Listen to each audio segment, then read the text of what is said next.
वह दिन भर पके हुए आम खाता और खूब मस्ती करता। एक दिन पास की नदी से एक मगरमच्छ बाहर आया। वह थका हुआ और भूखा था। बंदर ने उसे देखा और मुस्कुराकर कहा, अरे भैया, क्या तुम आम खाना चाहोगे? बंदर ने आम नीचे फेंका। मगरमच्छ ने खाया और खुश हो गया। धीरे धीरे दोनों अच्छे दोस्त बन गए। हर दिन बंदर आम खिलाता और दोनों खूब बातें करते। एक दिन मगरमच्छ ने अपनी पत्नी को सब कुछ बताया।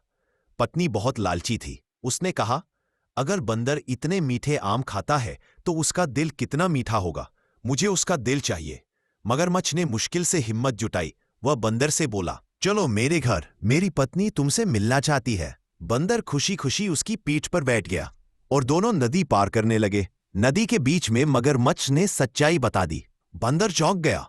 माफ करना दोस्त, मेरी पत्नी तुम्हारा दिल खाना चाहती है। अरे नहीं, मैंने तो दिल पेट पर ही छोड़ दिया। चलो वापस चलते हैं। मगरमच्छ पेट के पास लौट आया। बंदर फुर्ती से पेट पर चढ़ गया। वह ऊपर से बोला, सच्चा दोस्त कभी धोखा नहीं देता। अब मैं तुम्हारा दोस्त नहीं हूं। मगरमच्छ शर्मिंदा हो गया और चुपचाप नदी में लौट गया।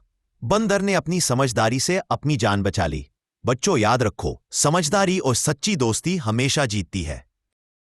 Of a hidden emerald valley, where the leaves whispered secrets to the wind, lived a clever young goat named Bolu.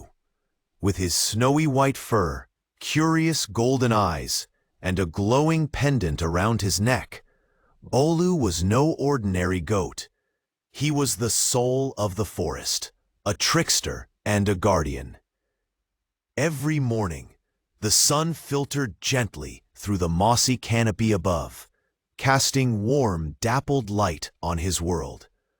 But one day, the winds changed. The trees rustled with unease, and the glowing forest spirits, who once danced freely in the air, now hid among the shadows. A silent warning passed through the branches. A hunter had entered the forest. Unfazed, Bolu watched from a cliff's edge as a ragged figure crept through the underbrush, a human with tired eyes, clumsy traps, and a desperate hunger. This hunter wasn't evil, but he was dangerous. Bolu, wise beyond his years, knew that brute force was not the answer. He set a trap, not with rope, but with wit. As the hunter laid bait, Bolu reversed it, luring him in circles, making him chase phantom sounds and false shadows. Confused and exhausted, the hunter tripped into his own snare, hanging upside down from a tree, grunting in defeat. From the treetops, Bolu watched with a satisfied grin. Subscribe and comment below for final episode. छिपी हुई हरी भरी घाटी के बीचों बीच, जहां पत्तियां हवा से अपनी रहस्य भरी बातें करती थीं, वहां रहता था एक चतुर बकरा, भोलू।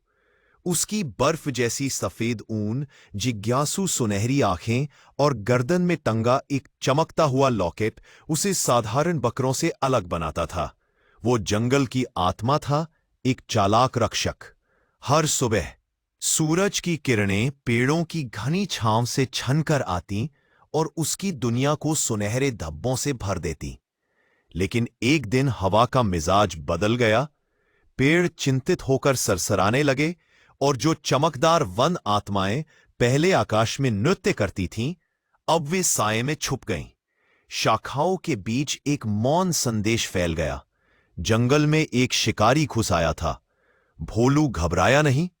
वो एक ऊंची चट्टान के किनारे से चुपचाप देख रहा था, जहां से एक फटेहाल इंसान झाड़ियों में से दबे पांव रेंगता दिखा। थकी हुई आंखें, बेरंगे फंदे और भूख से भरा हुआ मन। वो शिकारी बुरा नहीं था, लेकिन खतरनाक जरूर था। भोलू, जो अपनी उम्र से कहीं अधिक समझदार था, जानता था कि ताकत से नहीं, अक्ल से काम लेना होगा। उसने रस्सी नहीं, बल्कि अपनी बुद्धि से जाल बिछाया। शिकारी ने जहां चारा डाला, भोलू ने चाल उलट दी। उसने उसे गोल गोल घुमाया, भ्रमित करने वाली आवाजों और नकली सायों के पीछे दौड़ाया। अंततः शिकारी खुद ही अपने फंदे में फंस गया। एक पेड़ से उल्टा लटकता हुआ, हार मानकर कराहता हुआ। पेड़ों की शाखाओं से भोलू ने संतोष से मुस्कुराते हुए उसे देखा। अगले और अंतिम एपिसोड के लिए सब्सक्राइब करें और कमेंट करना न भूलें।